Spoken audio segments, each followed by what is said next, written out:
Excusez-moi, il y a un petit souci technique, donc j'ai un diaporama mais qui ne peut pas être diffusé, donc je crois que l'assistance vous donne des, des papiers. Alors moi je vais revenir sur un niveau plus local, hein, ça va être plus, plus ben, pragmatique on va dire. Donc sur la coopérative Bourgogne du Sud, donc nous on a... Attendez voir que ça marche. Donc, je vais vous présenter trois sujets principaux. Donc d'abord le volet alimentaire, ensuite le volet énergétique, et puis ensuite j'essaierai de conclure avec nos perspectives. Donc sur le volet alimentaire, on a des impacts de la conjoncture évidemment sur les approvisionnements. On en a parlé dans les interventions précédentes. Il y a trois conséquences majeures pour nous. D'abord sur la disponibilité des produits. Bon, au préalable, il faut quand même avancer que la disponibilité des produits, ce n'est pas que lié à la guerre en Ukraine et au contexte qu'on connaît actuellement. Hein. Ça fait 5, 6, voire 10 ans qu'on a quelques soucis d'approvisionnement et de disponibilité. Liés d'une part aux politiques environnementales qu'a choisi de conduire l'État français et les différents États européens, qui font que les fabricants d'engrais ou de produits phytosanitaires se sont tournés vers des pays où il y avait moins de normes et donc plus facile à accéder sur ces marchés. Et donc ils ont un petit peu restreint notamment le marché français. Donc certes, la guerre en Ukraine et le contexte actuel ont amplifié les problèmes de disponibilité, mais c'est des sujets qu'on connaît depuis quelques années déjà. Sur les engrais, la conséquence actuelle du conflit ukrainien, c'est principalement, et M. Pouch en a parlé tout à l'heure, c'est des fermetures de capacités de production, ou en tout cas des ralentissements, parce qu'il y a à peu près sur l'Europe une quinzaine d'outils de production qui soit ralentissent leur production, soit ferment carrément, enfin en tout cas arrêtent la production parce qu'ils ont des coûts de production qui sont supérieurs à leur coût enfin, à leur vente, à leur prix de vente, liés principalement aux problèmes énergétiques. Bon, ça représente quand même des quantités qui sont assez importantes, hein, ça se somme en plusieurs centaines de milliers de tonnes. Concernant les produits phytosanitaires, il y a plusieurs facteurs de fragilité. Il y a d'abord la Chine, hein, qui est un producteur important de produits phytosanitaires et qui nous met dans une situation de dépendance. Il y a le Covid, hein, qui est passé par là et qui a entraîné un fort retard de la production et des retards accumulés et des manques de produits. Il y a également le fret, avec un gros problème qu'il y a eu notamment à l'issue du Covid, avec une forte reprise économique qui a fait qu'il y avait des vrais problèmes de disponibilité de containers et de prix du fret qui avait largement explosé. Et puis il y a également eu ce qu'on vit aujourd'hui, hein, la hausse de toutes les matières premières pour tous les maillons, que ce soit la matière active, les bidons, les bouchons, les étiquettes, les cartons, etc. Donc tout ça, c'est en lien avec l'énergie et les tensions sur l'approvisionnement. Et puis concernant la partie semences, il y a plusieurs facteurs de fragilité là aussi. D'abord, au printemps 2022, il y a eu des problèmes de semences avec des surfaces qui ont évolué, alors plutôt à la hausse en tournesol, plutôt à la baisse, voire stable, voire à la baisse en maïs, plutôt une légère hausse en soja. Il y a eu des lots perdus liés aux conditions climatiques, hein. Je vous rappelle qu'en 2021, ça a été assez catastrophique en termes de météo, et puis une qualité de semences qui n'était pas présente, et ce qui fait qu'en fait on avait un stock de report qui était très faible, qui est très faible aujourd'hui et qui sera très faible dans les mois à venir. La Russie, l'Ukraine, bien évidemment, ça a entraîné des retraits des semenciers de ces zones-là, qui étaient des fortes zones de production de semences, et ce qui fait que les plans de production ne sont plus du tout les mêmes, et même s'ils ont redistribué un peu de ces surfaces sur d'autres secteurs géographiques, ça n'empêche qu'il manque aujourd'hui pas mal de surfaces liées à ce conflit ukrainien. Il y a également une mise en place qui a été assez compliquée des semences au printemps qui vient de se passer, avec des développements compliqués également liés également. Alors cette année, l'année dernière c'était lié à l'humidité, cette année c'est lié au sec, mais c'est compliqué cette année d'avoir des rendements corrects pour les semences. Et puis on a également une hausse des prix liée aux hausses de cours de céréales, puisque le marché directeur c'est quand même celui-là. Et puis on a une hausse des coûts de production liée également encore une fois à l'énergie et au transport. Donc tout ça fait qu'il y a une explosion des prix de ces produits-là. Alors en engrais, un peu comme je vous le disais tout à l'heure, on a déjà eu, avant la guerre, on avait eu une forte hausse, notamment si on prend l'exemple de l'urée, qui est quand même un des produits principaux. On a eu une grosse augmentation des prix de l'urée sur la période automne 2021. Ça avait rebaissé un petit peu avant la guerre en Ukraine, et une fois que la guerre en Ukraine s'est déclarée, on a eu une énorme hausse avec une explosion, avec un record du prix de l'urée à près de 1150 € de la tonne. Et puis ça a rebaissé un petit peu sur le printemps, et là ça a plutôt tendance à remonter.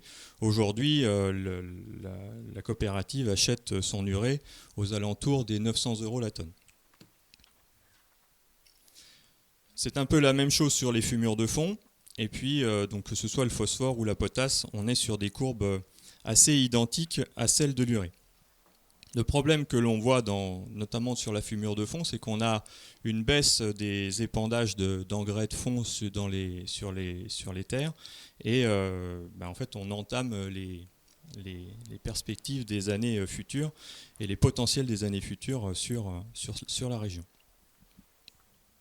Concernant les phytosanitaires, donc on a une hausse. Alors là, c'est pas lié vraiment ni à ce qui se passe en Russie ou en Ukraine, puisque ce sont deux pays qui sont pas producteurs de produits phytosanitaires, mais ça n'empêche que le contexte fait que les coûts de production de ces produits et les interdictions d'un certain nombre de matières actives font que les prix vont augmenter. Alors c'est différent en fonction des produits, mais on estime qu'il y aura des hausses qui seront comprises entre 10 et 50%.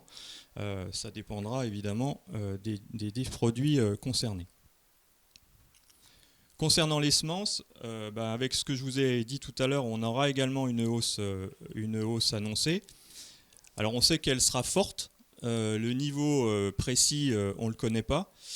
Par contre, ce dont on est sûr, c'est qu'il y aura un vrai manque de disponibilité sur certains produits. Là encore, sans avoir beaucoup plus de précision. Mais là, c'est plutôt lié en fait aux conditions de récolte qui font que la qualité des semences récoltées n'est pas bonne. Et donc, les analyses sont en cours pour voir ce qui sera possible de mettre en production ou pas.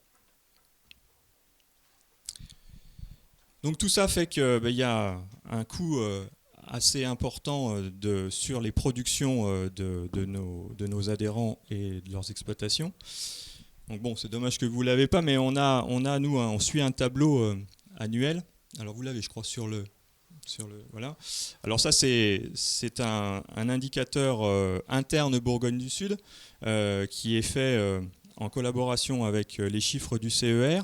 Et donc on suit alors ça, c'est le coût de production pour le blé.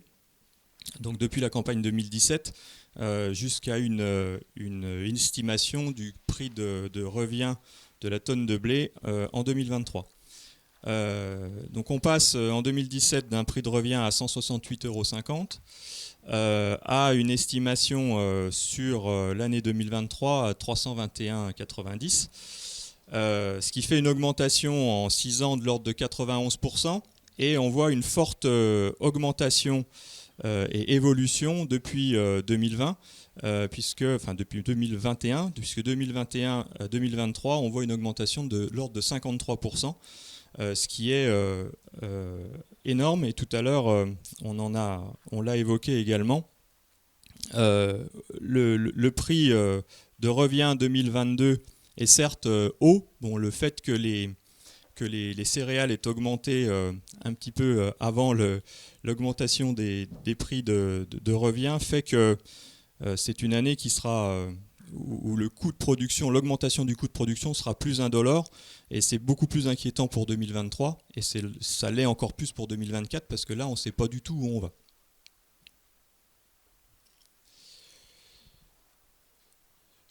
Une fois qu'on a parlé des approvisionnements, on peut parler également de ce qui se passe sur les céréales. Il y a 4 conséquences majeures. Je ne reviendrai pas sur l'évolution des prix de céréales, puisque M. Pouch précédemment l'a bien montré. Ce qu'on peut par contre dire sur ce dossier-là, c'est qu'on est sur une année complètement atypique, avec les 3 dernières années des courbes qui étaient quand même relativement parallèles et où il n'y avait pas beaucoup d'écart entre les différentes années. Et cette année, on se retrouve avec des courbes qui sont complètement atypiques, et puis surtout des écarts avec l'année dernière qui sont très importants, puisqu'on est de l'ordre de 100 à 120 euros supérieur à l'année dernière. Et c'est en effet, M. Pouch l'a dit tout à l'heure, mais c'est du jamais vu depuis historiquement. Et ça, c'est valable pour toutes les espèces, que ce soit le blé, le maïs ou les oléagineux. Les marchés sont relativement déboussolés avec tout ça, parce que ces augmentations de prix ont fait que les flux se sont complètement réorientés. Et par exemple, si on prend un de nos clients principaux et historiques qui est l'Algérie, la France alimentait l'Algérie à des pourcentages très importants. Aujourd'hui, l'Algérie n'est plus la France n'est plus un fournisseur majeur de l'Algérie, et tout dépend en fait de la conjoncture et du prix, ce qui n'était pas du tout le cas avant. Là, avant, ils avaient des cahiers des charges qualitatifs qui étaient très, très exigeants, et qui faisaient que la France était l'un des seuls fournisseurs potentiels. Aujourd'hui, ils ont retravaillé leur cahier des charges, ils ont ouvert à d'autres origines. Et la Russie, les pays de l'Est, et on parle même aujourd'hui d'Argentine, pourtant c'est loin, mais le coût du produit fait que le fret n'est plus forcément un frein.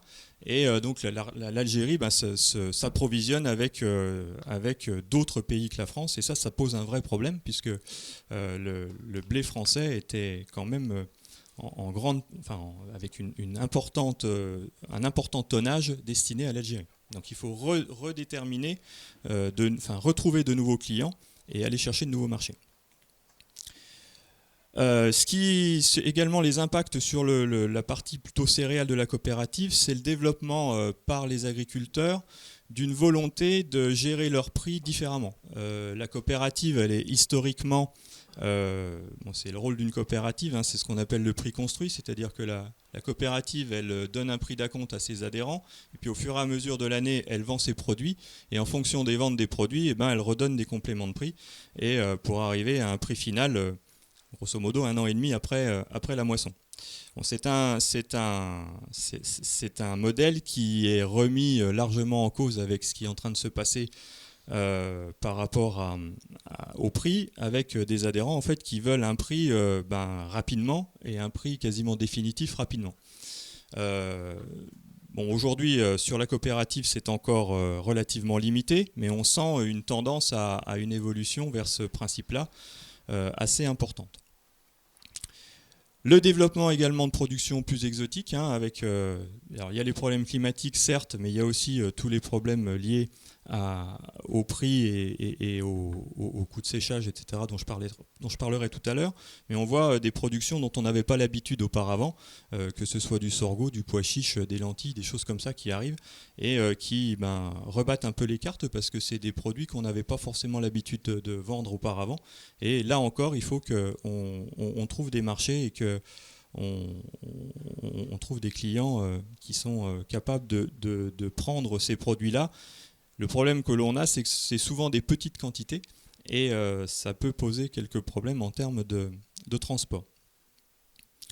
Et puis on a également une forte interrogation sur nos politiques qualité. On a développé depuis une dizaine d'années, voire quinzaine d'années, on a très axé notre politique sur des cahiers des charges, de la qualité, avec des primes rémunératrices pour se différencier des blés russes ou des blés ukrainiens. Aujourd'hui, le prix de la matière de base, on va dire, est tellement important que du point de vue de l'adhérent, eh ben, la prime que l'on va leur donner par rapport au cahier des charges n'est pas assez importante par rapport au prix de base du produit. Et puis si on se met du côté des filières, eh ben, on se retrouve avec des filières qui sont incapables d'assumer alors d'abord le prix du produit parce qu'il est très cher, et si on leur rajoute en plus le prix d'une prime qualitative liée à un cahier des charges, elles se retrouvent complètement à l'envers, et il y a beaucoup de filières aujourd'hui qui se retirent de ces cahiers des charges parce qu'elles ne peuvent pas l'assumer.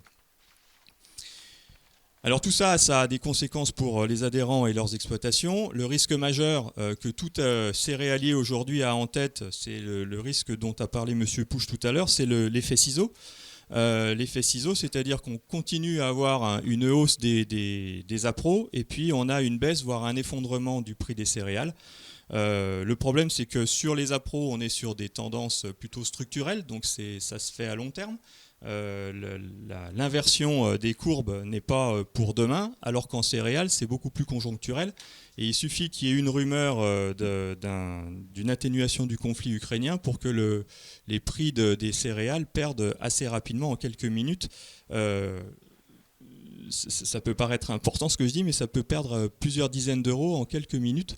Et c'est évidemment assez stressant pour les gens qui sont aux commandes de tout ça. Alors qu'est-ce que propose la coopérative pour faire face à ça ? On a toujours le prix construit, hein. Nous on a toujours confiance en ce modèle-là.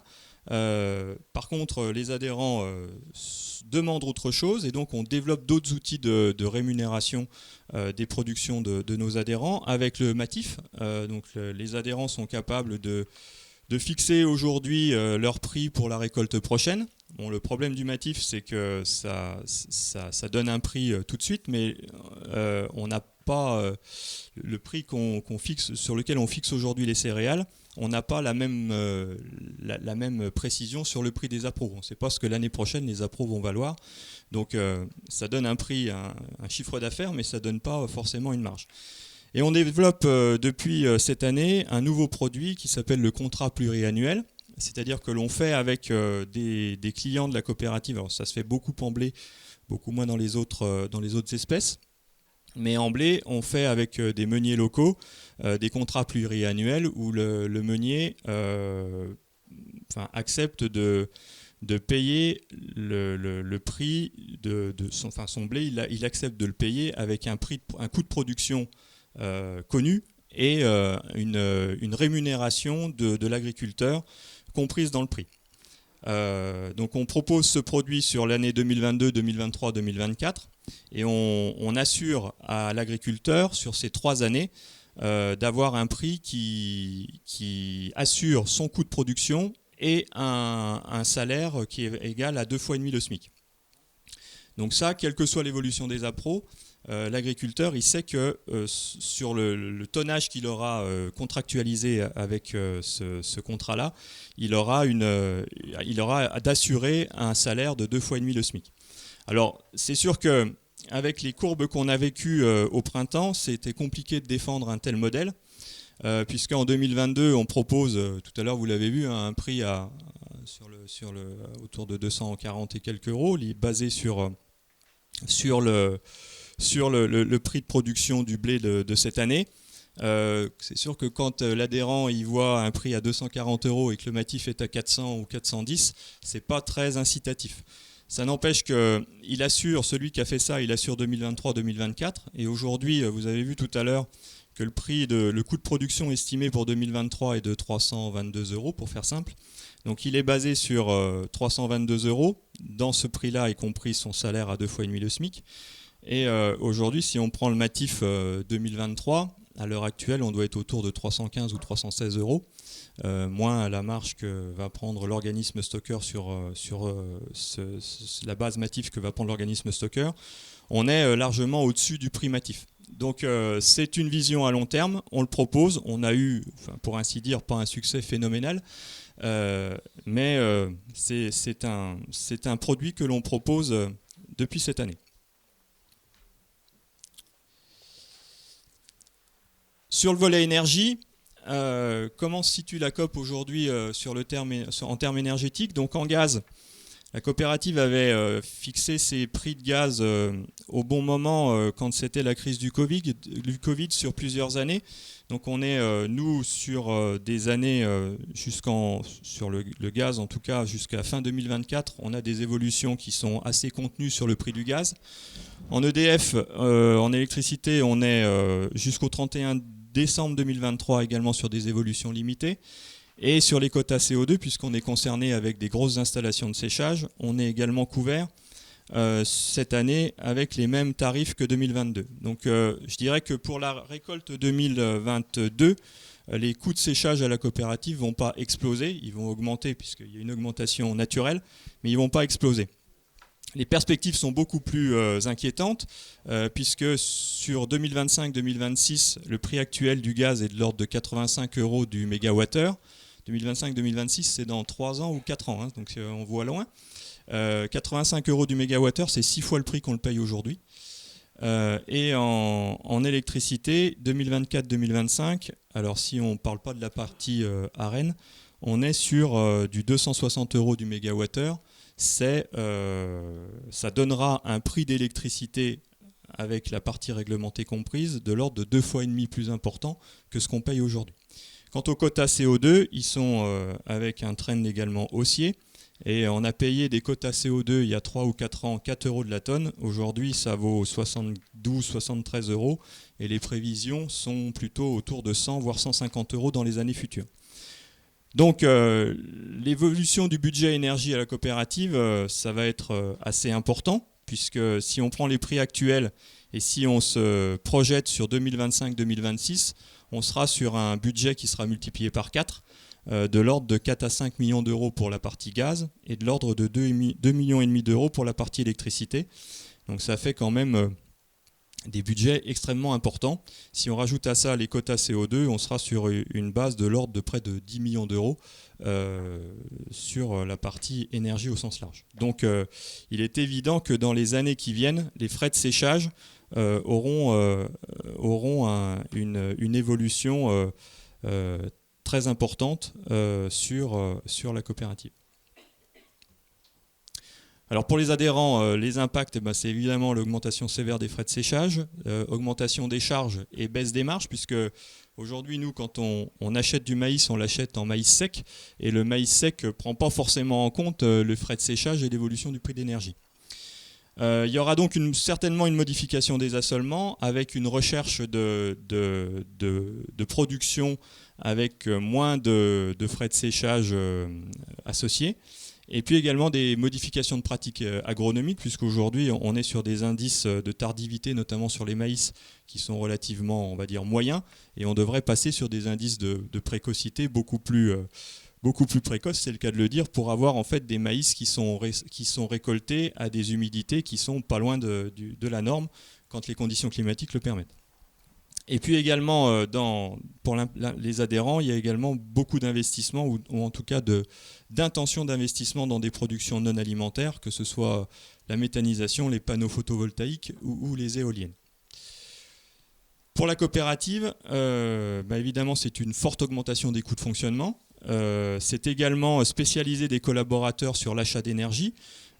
Jusqu'à présent, le dossier énergie, on le subissait et on n'était pas vraiment acteur. Aujourd'hui, il faut absolument qu'on ait des gens qui soient dans l'entreprise spécialisés sur ces marchés-là pour prendre les décisions au bon moment.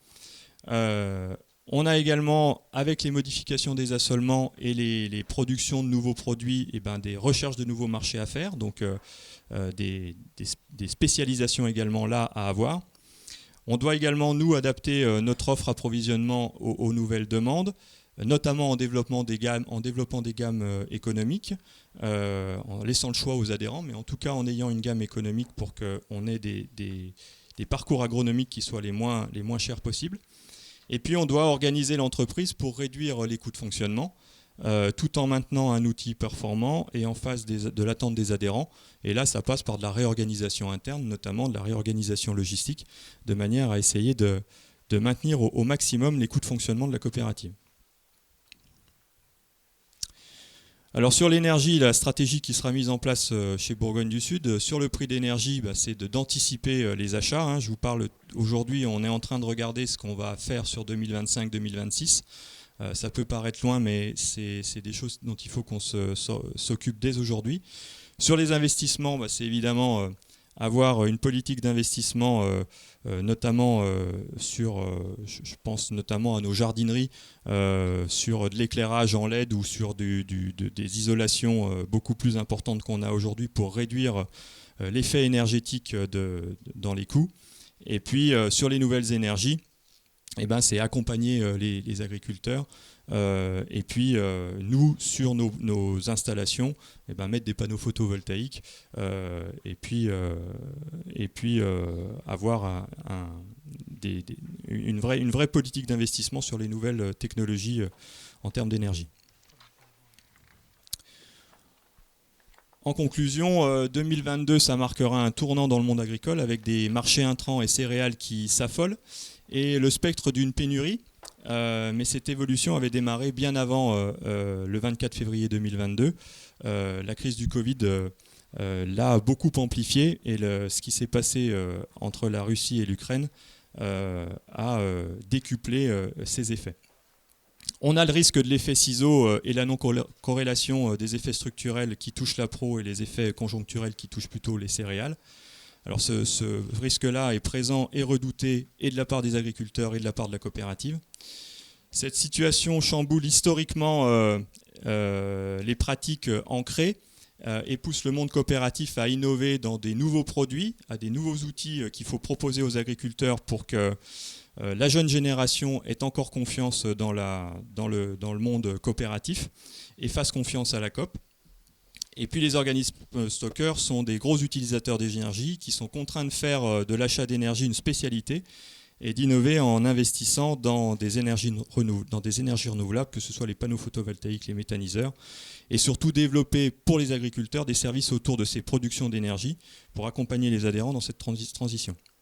Et puis le métier change, les compétences évoluent, mais ce qu'on n'avait pas forcément anticipé, on savait qu'on allait le faire, qu'on était contraint à le faire, mais on pensait qu'on aurait quelques années pour le faire, sauf qu'on est passé sur un pas de 4-5 ans à un pas de 1 an, et c'est vrai que l'adaptation est assez compliquée, et on a des outils qui sont fortement contraints en ce moment, avec des évolutions qui n'étaient pas forcément prévues aussi rapidement. Voilà.